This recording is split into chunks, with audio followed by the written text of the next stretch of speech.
Fala galera, boa noite! No vídeo de hoje eu fiz uma dinâmica diferente. Eu selecionei várias perguntas das mais frequentes que são feitas a mim e eu vou esclarecer nesse vídeo. Então vamos lá. A primeira delas e uma das mais feitas, que é qual o custo para poder fazer um inventário. Muita gente quer saber até mesmo para se programar financeiramente, né? Porque não tem como a gente assumir um compromisso e no meio do caminho não ter condição financeira para continuar dando continuidade, né, para poder continuar arcando com os gastos. Então vamos lá. Se você quer saber quanto que vai custar para fazer o seu inventário, é necessário que você procure um advogado de confiança, uma advogada de confiança, para que ele analise, para que ela analise o seu caso específico. Por quê? Porque tem muita variável em cima de uma análise para a gente calcular quanto que custa um inventário. Dentre eles, só para você ter uma ideia de como que funciona, é necessário que a gente leve em consideração em qual estado que vai acontecer, em que vai ser ajuizada a ação judicial, por exemplo, se for um inventário judicial. Por quê? Porque as custas processuais, elas vão ser definidas a partir do Tribunal de Justiça daquele estado, se for o caso de um inventário judicial. Agora, se for o caso de um inventário extrajudicial, mais uma vez o estado é importante. Por quê? Porque a gente vai analisar o valor dos emolumentos, que são os valores, né, que nós vamos pagar ao cartório se o inventário for extrajudicial, se o inventário for administrativo. Outro ponto importante, os honorários do advogado. O advogado, regra geral, ele vai levar em consideração a complexidade do caso, o valor dos bens. São várias circunstâncias que ele leva em consideração na hora de precificar os honorários dele. É necessário que a gente analise também qual a alíquota que vai incidir no cálculo para poder a gente saber quanto que vamos pagar de ITCMD. E o que é o ITCMD? O ITCMD é o imposto que, regra geral, é cobrado nos procedimentos de inventário com o objetivo de regularizar a transferência do patrimônio que aconteceu entre o falecido para os seus respectivos herdeiros. Esse valorzinho, essa alíquota, ela muda a regra geral de estado para estado. Então, são várias variáveis que incidem na hora da gente calcular, né, o gasto total que vai ter com o inventário. Por exemplo, é necessário analisar também a regularidade dos bens, a quantidade de herdeiro, a complexidade do caso, se há conflito entre os herdeiros, tudo isso é levado em consideração.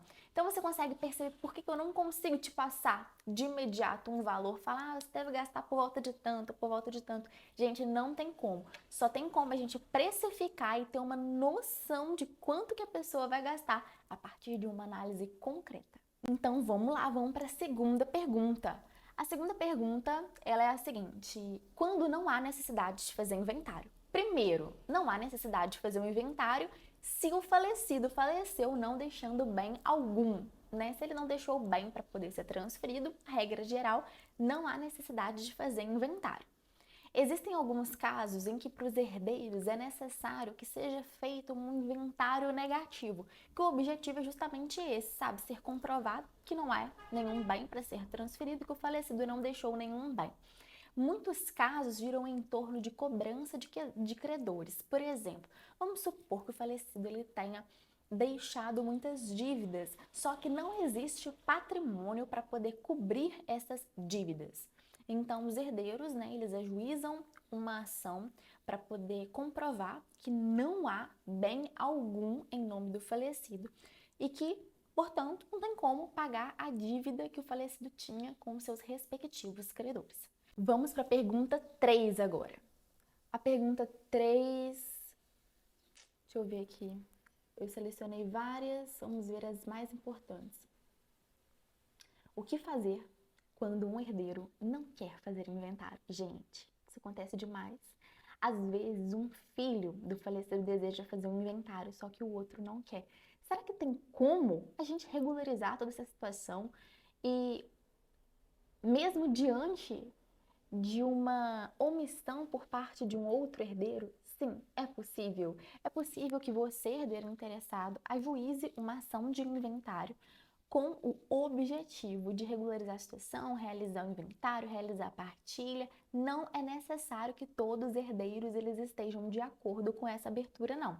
Qualquer pessoa que tenha um interesse legítimo, ela pode ajuizar uma ação de inventário, inclusive credor. Às vezes, os filhos não tem interesse em ajuizar, mas se o seu devedor faleceu, você, credor, pode sim contratar um advogado e dar entrada no inventário. Pergunta 4. Quais são os tipos de inventário? É possível que seja feito um inventário judicial ou um inventário extrajudicial. O inventário judicial é aquele inventário que nós vamos movimentar o judiciário. Nós vamos ter que lidar diretamente com o juiz, com a secretaria. É um inventário que, regra geral, ele é mais demorado. E o extrajudicial, o inventário em cartório, por sua vez, ele é mais rápido. Nós realizamos o inventário diretamente no cartório, em um tabelionato de notas, pode ser qualquer tabelionato de notas do país. Fica a critério do cliente ou a critério da própria advogada, do advogado. Lembrando que, apesar dele ter muitas vantagens, esse inventário extrajudicial, ele não é possível para todo mundo. Por quê? Porque é necessário que a pessoa ela cumpra alguns requisitos. Por exemplo, regra geral, não pode ter nenhum incapaz. Por lei, por exemplo, não pode ter testamento, o falecido não pode deixar de testamento. Só que hoje já há um entendimento de que pode sim, é necessário apenas que faça, né, a abertura, o cumprimento e o registro do testamento lá no ambiente judicial e depois a gente, né, consegue concluir esse inventário no ambiente extrajudicial. É necessário que não haja conflito entre os herdeiros. Existem alguns critérios que devem ser atendidos, como por exemplo, esse do incapaz, do menor, esse critério de que não pode existir herdeiro incapaz, não pode existir herdeiro menor em alguns estados, já está sendo possível. Então é importante que você contrate o seu advogado, a sua advogada de confiança, para que esses profissionais consigam analisar, né, a sua real situação, o que está acontecendo de fato no seu caso. Vamos para a próxima pergunta.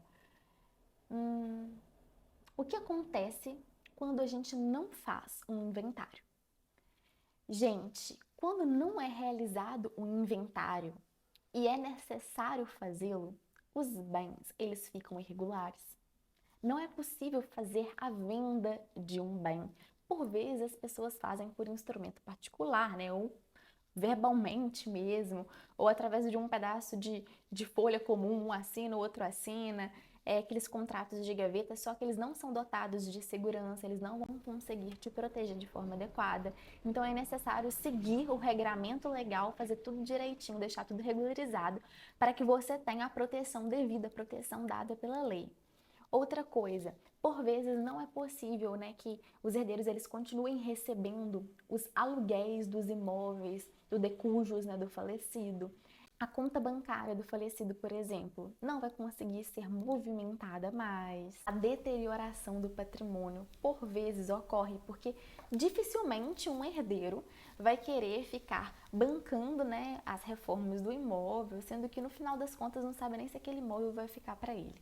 Então, gente, priorizem sempre a realização do inventário, a regularização de todos os bens. Quais são os bens que não precisam ser inventariados? Regra geral, não precisa ser inventariado a previdência privada, PIS, PASEP, FGTS, seguro de vida. Se tiver também valor em conta no valor de 500 OTMs, que é aproximadamente uns 11 mil reais hoje também, não é necessário fazer um inventário.